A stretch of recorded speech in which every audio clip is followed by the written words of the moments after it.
everyone, and welcome to my writing portfolio. My name is Jessie Sutarhito, and I'm a student in academic communication from the STM 155. I'll be standing in front of you through the various activities and learning experience I've applied. Let's start with Activity 1, Career to Classroom Connection Writing. This activity highlights the critical role of clear communication in the aviation industry. It explains how the flight attendants need to use formal and precise language in their business emails, much like we do in academic writing. This connection shows how developing strong writing skills in a class can directly impact professional success. Next, we have activity, real-world connection, the AI activity.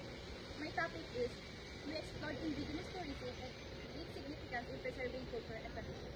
This type of tourism fosters respect, understanding, and cultural learning for both indigenous communities and visitors. It's a powerful example of how communication can bridge cultural divides and promote mutual appreciation. Moving on to activity, a short story. This was an analysis of Ernest Hemingway, a very short story. We delve into how wartime love can be affected by distance, ambition, and the harsh realities of life, demonstrating the complexity of human relationship through narrative. Next slide, Activity 4, Prelims Milestone 1, Essay Outline. This alphanumeric outline focuses on the importance of tourism in promoting cultural exchange and economic development. This task was instrumental in improving my academic writing and organizing my thoughts, allowing me to understand key concepts like tourism, culture, and communication more deeply. In Activity 5, identify types of sentence structure. We examined the essay from Activity 4. This activity helped me understand the essay audience, purpose, and the type of writing it is. An expository essay with analytical elements.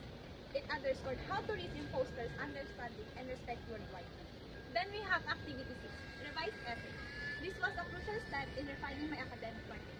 I learned to construct a proper academic paper, express ideas clearly with correct grammar and structure, and properly cite sources. It deepened my understanding of tourism culture and communication, all vital for my course. Activity 7, Final Essay, is the culmination of this process. I focused on organizing my ideas about tourism role in cultural exchange and economic growth, using examples like Boracay and Palawan to make my points relatable. After receiving feedback, I revised my thesis statement and sentence to ensure the essay was clear and easy to understand. Overall, my writing skills have developed and I gained valuable insight into topics essential for my chosen course. This experience has shown me that writing is not just about completing assignments, but about expressing knowledge, promoting awareness, and preparing for future growth. These activities help boost my confidence and my appreciation for learning through writing. Thank you for watching and listening to my writing portfolio in academic communication. Again, my name is Jessie Sutarhito from the STM 155.